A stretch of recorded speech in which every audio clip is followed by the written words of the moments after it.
Tidak masyad yan. Hindi ka makiaram sa ko. Ano ka lang?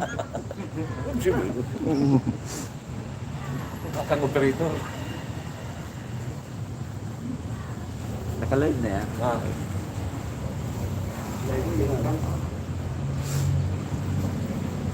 Kaya kita, actor, director, videographer, administrator sa atin na lahat.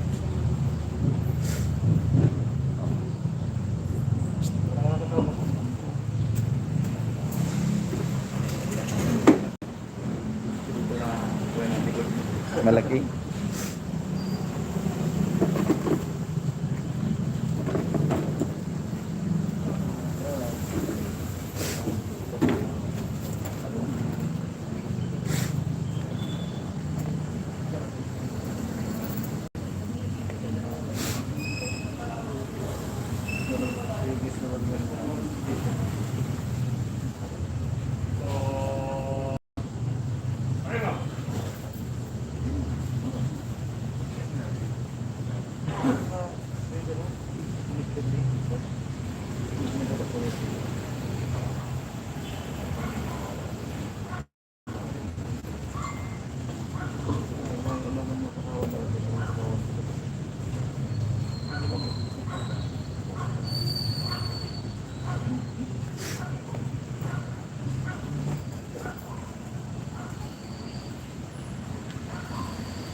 Kawi.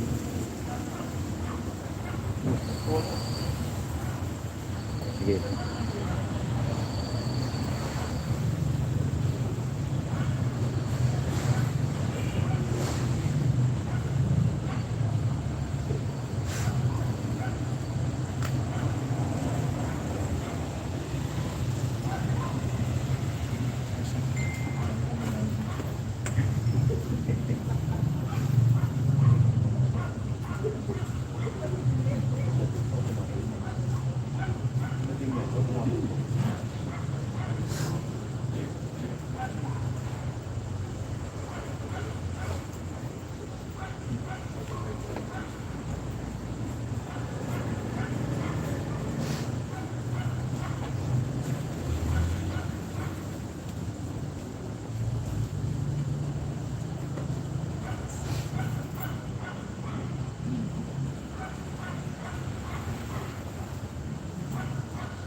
Keeping one's attitude positive, especially when the world conspires to make us mad, is one of the great accomplishments of life by Brandon Berger. To our guest of honor speaker, who will be introduced later, to our acting city director, Police Colonel Azaña, to our deputy city director for administration and operations, Police Lieutenant Colonel Peter G. Durante Jr., staff officers, station and duty commanders, other PCOs, PNCOs, NUPs, our friends from the media. Ladies and gentlemen, today is August 1, 2022. Good morning and welcome to our traditional Monday flag raising ceremony. To start with, let us all stand for the singing of the Philippine National Anthem.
Let us ask God for His guidance and protection as Patrolwoman Teresa Lopez delivers an invocation. Please bow our head. Loving Heavenly Father, we come to you this hour, asking for a blessing to help us in our life. We pray for your guidance in the matter at hand and ask that you will show us how to conduct our work with a spirit of joy and interest. Give us the desire to find ways to excel in our work. Help us to work together and encourage each other to excellence. We ask that we will challenge each other to reach higher and further with the best we can do. We ask this in the name of the Lord Jesus Christ. Amen.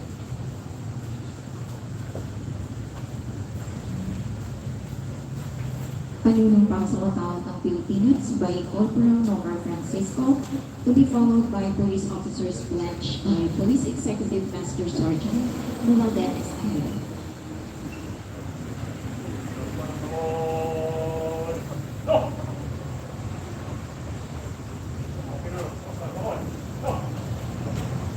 Sabay-sabay po natin bigkasin ang panunumpang katapatan sa Watawat ng Pilipinas. Ako ay Pilipino. Buong katapatang manunumpa sa Watawat ng Pilipinas at sa bansang kanyang sinasalusan. Manugangal, katarungan at kalayaan na ipinagkikilos sa sambay ng mga Diyos, mga tao, makakalikasan at pagkalansa.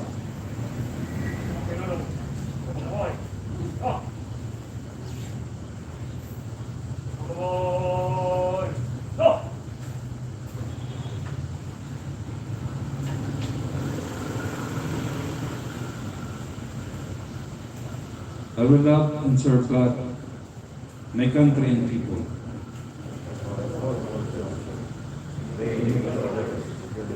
Constituted authorities, I will oblige myself to maintain a higher standard of morality and professionalism. I will respect the custom and tradition of the police service. I will live a decent, virtuous life to serve an example to others.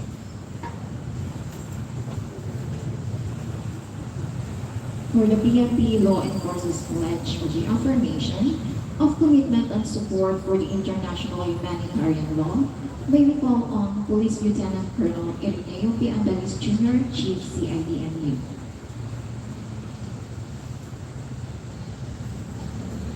PNP Law Enforcers pledge of the affirmation of commitment and support for the international humanitarian law. Please raise your right hand and repeat after me.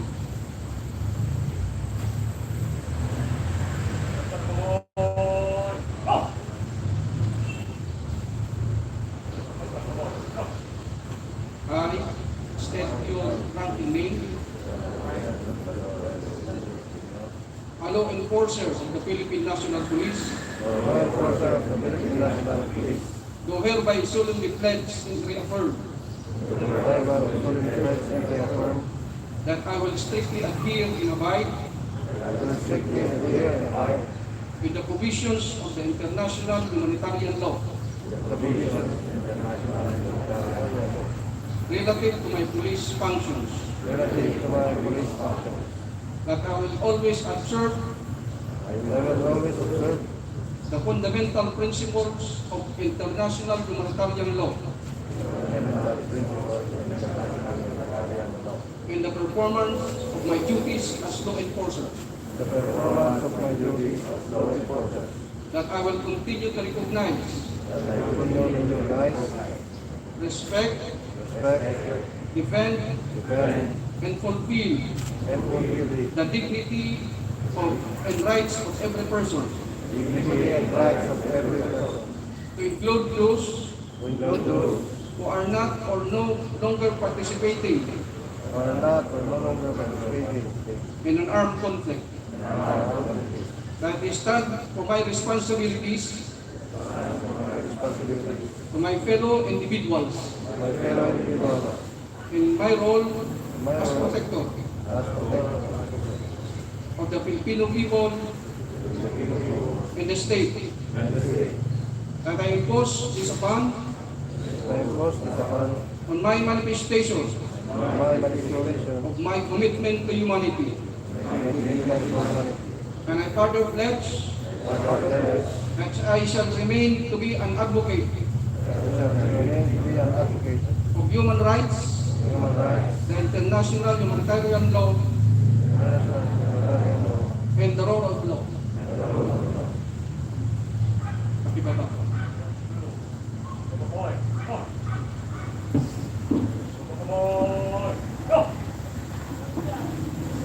Please be seated, ma'am, sir.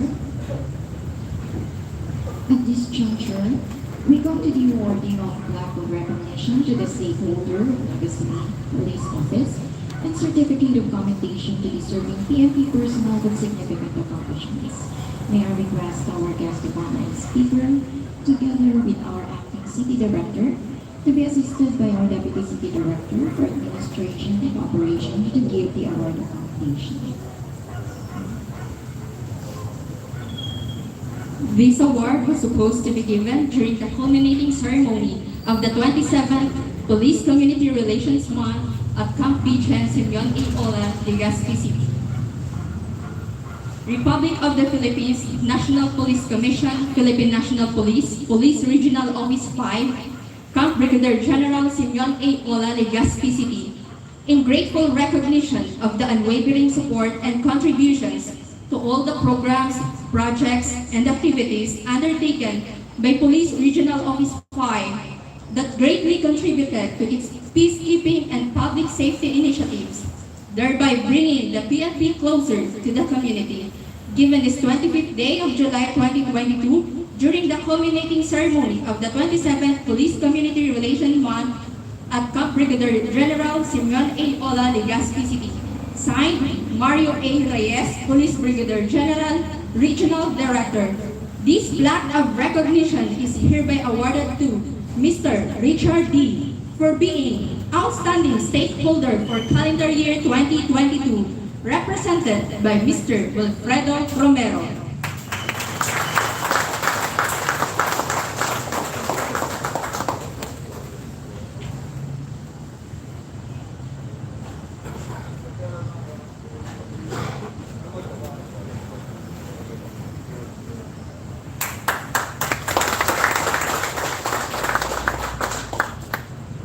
Another certificate of commendation in recognition of his selfless dedication to duty and professional competence that greatly contributed in the successful conduct of 27th PCR Month celebration with a team of Ugnayan Pulisya at Komunidad tungo sa mapayapa, maayos, maunlad na pamayanan. His highest degree of responsibility in the discharge of duty is fit for recognition and worthy of emulation by his peers in the Philippine National Police Organization. Keep up the good work. Given this first day of August 2022 at Naga City Post Office, Berlin Street, Barangay Santa Cruz, Naga City. Signed, Nelson A. Pacalso, Police Colonel, Acting City Director. This certificate of commendation is awarded to Police Lieutenant Colonel Salvador L. Ortanes Jr., Chief City Community Affairs Development Unit.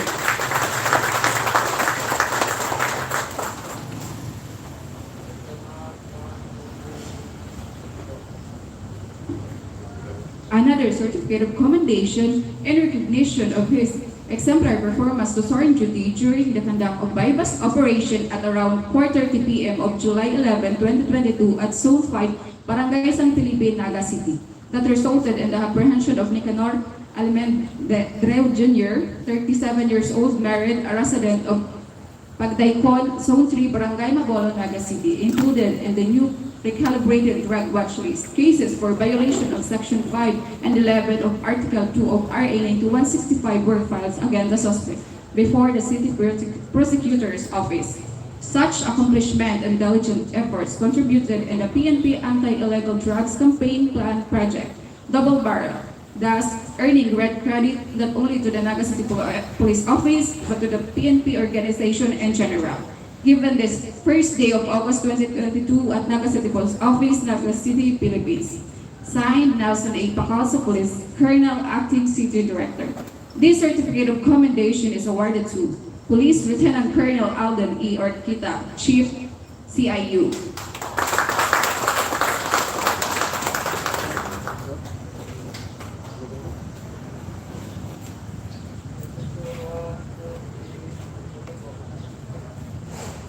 certificate of commendation is also awarded to Police Staff Sergeant Florante V. Aladin Jr.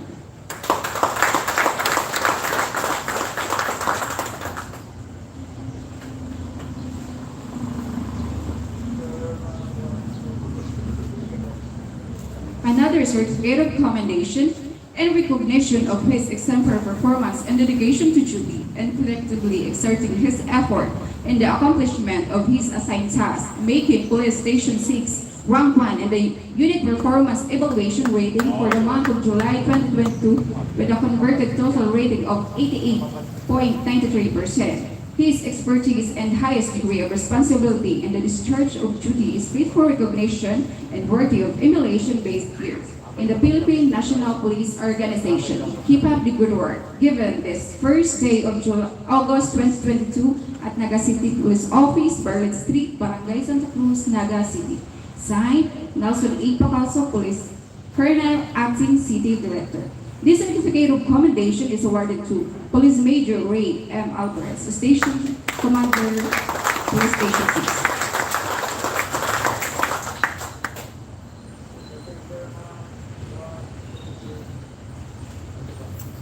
Let us give another round of applause to our awardees. Congratulations. Please be seated, Nancy. At this time, to introduce our guest of honor and speaker, allow me to call on Police Lieutenant Jerome C. Dispuy.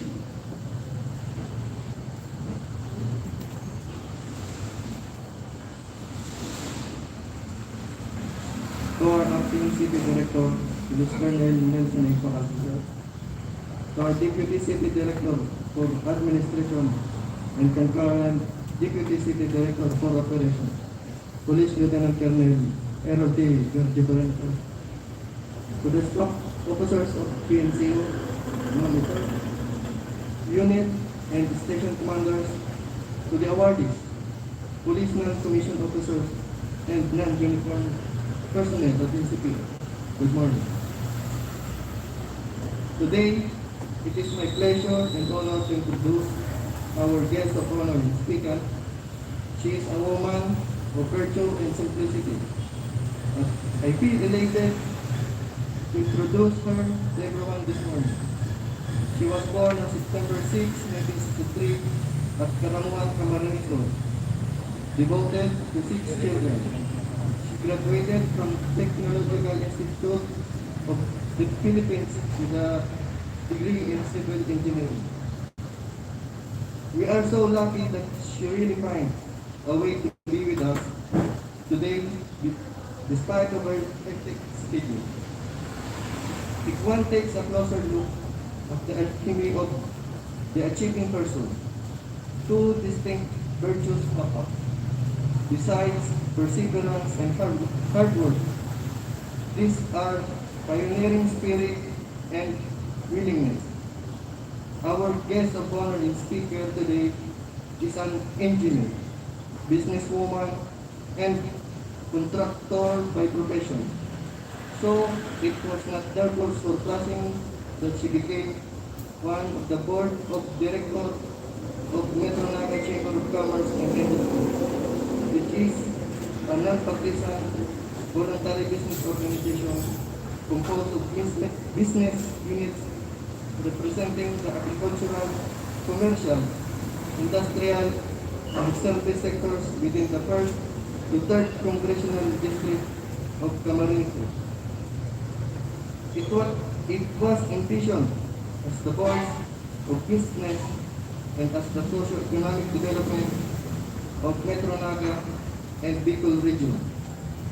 She is also the current president of Mapland Holdings Real Estate, president of Makinda Construction, president of Camarines Resort Association, president of Volunteer Probation Assistant of Naga City, regional president of Volunteer Probation Assistant, and the owner of the Camp Pichilitos in Pasakaw and Magaraw, Camarines. And now, ladies and gentlemen, I feel very proud to introduce our guest of honor speaker, Engineer Flordeliza Azaña.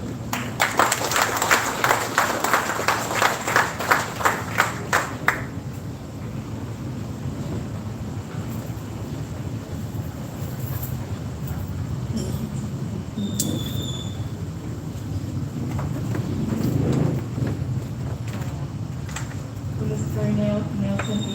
Officer, Police Lieutenant Colonel Errol Cachiparera Jr., sir, Police Lieutenant Jerome Bisqueg, Police Lieutenant Bill Tuban, Police Lieutenant Colonel Erineo Andares Jr., sir, to all the good-looking men and women, member of police force in our city. Maray na aga po. It is my honor na I'm one of the chosen invited guest speaker. Usually, I extend speaking engagement to the entrepreneurs and the businessmen in our city. The first time experience that everybody's looking at you and everybody pays attention. Kasi sa amin po talaga maingay din. So, it's so good to be here. I am very elated to be one of you. And the theme is the servant leadership. So, it is a new kind that we're looking into this kind of leadership. So, the authority figure in this servant leadership environment empower employees and assure the well-being of those around them. Servant leadership aims to develop leadership qualities in others. This leadership requires an individual to demonstrate characteristics such as empathy, listening, stewardship, and commitment to the personal growth of others. Servant leaders seek to address stakeholders' wants and requirements as their priority with leadership to be pursued secondarily. The contrast with the leader first perspective, wherein a person aims to gain control, quickly often driven by the desire and prospects for material gain or influence. Developing and mentoring the team who follows instructions or the clients and customers needs to take precedence over personal elevation. Even upon attaining a position of governance, a servant leader typically encourages their subordinates to look and to serve others as their priority over personal needs. A servant leader may aim to share power with others and encourage the development and growth of others. This trait can extend to listening to followers carefully to better understand their needs, but it also involves leaders holding themselves and others accountable for their words and actions. The disadvantage, however, of this style of leadership, this requires the difficult cultural change, especially in the PNP. Decisions can take time, which can be detrimental in times of crisis, or the staff may be given more responsibility than they are able to carry. However, the advantages are leaders earn the respect of others. There is open shared vision and greater trust. Other opinion contributes to the decision making, and a supportive environment is created. In the business community, we are adopting this type of leadership, and we found out this type of leadership is very effective. At the type of this, it is warming to the heart to know that PNP is also looking at this direction. The PNP is now looking to this type of leadership. The phrase, obey first before you complain, has been changed to servisyo muna bago sabihin. And it is heartwarming that the police force now includes the business community, and also the business community also wants to include the police force, that we have to work as one. No business will thrive without the help of the police community. Sino po ang uunlad na negosyo kung sinusunod ito? Sino ang uunlad na negosyo kung natatakot ang mga investors at ibang tao na pumunta sa Naga City para mamasyal and everything, dahil ito po ay matulog. Kami po ay umaasa na habang kami ay natutulog, kayo po ay nakabantay. Kami po ay namumuhunan ng pera at pawis, pero ang pulisya po ay namumuhunan hindi lang po ng pawis at ng sabihin natin walang pera kasi ito po ay sinasweldohan. Pero ang malaking puhunan po na ibinibigay sa amin, hindi lang po ang kaus-pusong serbisyo, kundi po mismong buhay nila ang nakasalalay dito. Yan po ang malaking puhunan ng pulisya na mula po ng sinumpaan nyo ay inyo pong dinadala hanggang sa inyo pong kolektibo. Kami po ay may payapang namumuhunan, umuunlad ang negosyo ng dahil sa inyo po. At kami po ay nagpapasalamat na sana po patuloy tayong magiging partner. Kaya po ito po ay dadalhin ko din sa business community na kami po ay dapat maging supportive sa inyo. Masahan po ninyo na hindi lang po kami ang iniimbitahan maging guest speaker, pero iimbitahan ko na po kayo sa second year general membership meeting para malaman po at ma-experience po nang minsan natutulog pa namin kasamahan. Nakala nila pag may pulis okay na. Nakala nila ang pulisya ay binabayaran lang ng gobyerno. Higit sa bayad ng gobyerno, ng taxes mula sa tao, ay buhay po ninyo ang nakasalalay sa bawat pagtulog ng isang negosyante. Maraming salamat po.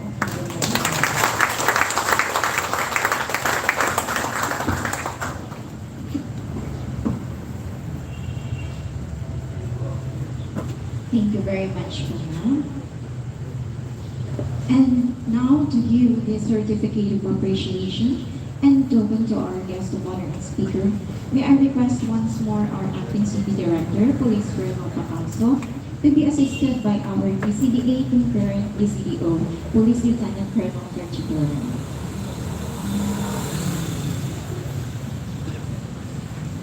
Republic of the Philippines National Police Commission, Philippine National Police, Police Regional Office Staff, Naga City Police Office. In grateful appreciation for sharing your precious time and valuable insight as guest of honor and speaker during the traditional Monday flag raising ceremony with the Team Servant Leadership held at NCPO Ground 13th Street, Barangay Santa Cruz, Naga City. Given this first day of August 2022 at Naga City Police Office, Naga City, Philippines. Signed, Nelson A. Pacalso, Police Colonel, Acting City Director. This certificate of appreciation is presented to Engineer Flordeliza of the Azaña, Board of Director, Metro Naga Chamber of Commerce and Industry.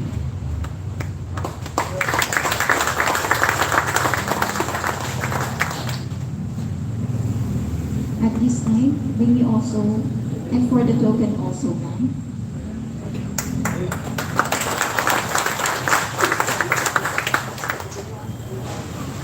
At this time, we would like to have a photo op with our officers and afterwards our awardees as well.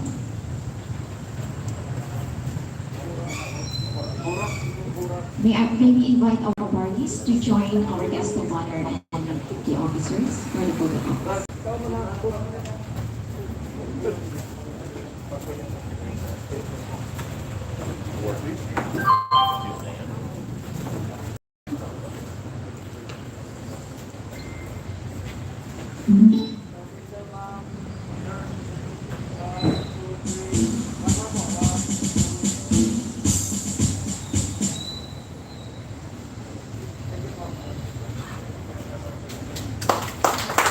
Thank you very much.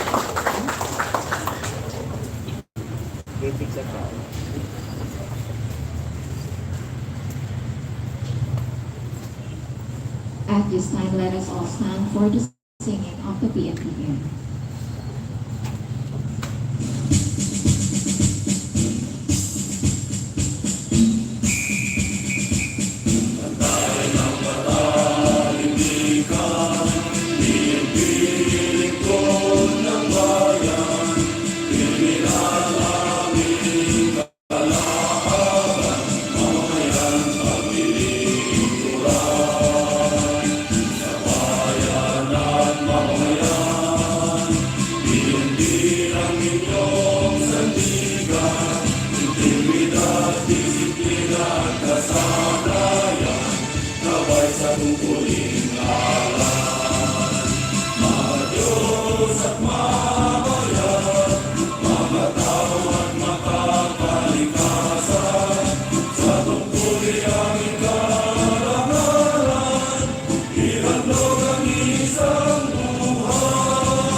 At this time, allow me to acknowledge our platoon leader, Police Lieutenant Christopher Bignidera. Our host for the Monday flag raising ceremony is Police Station 2. And that ends our program. Thank you and once again, good morning.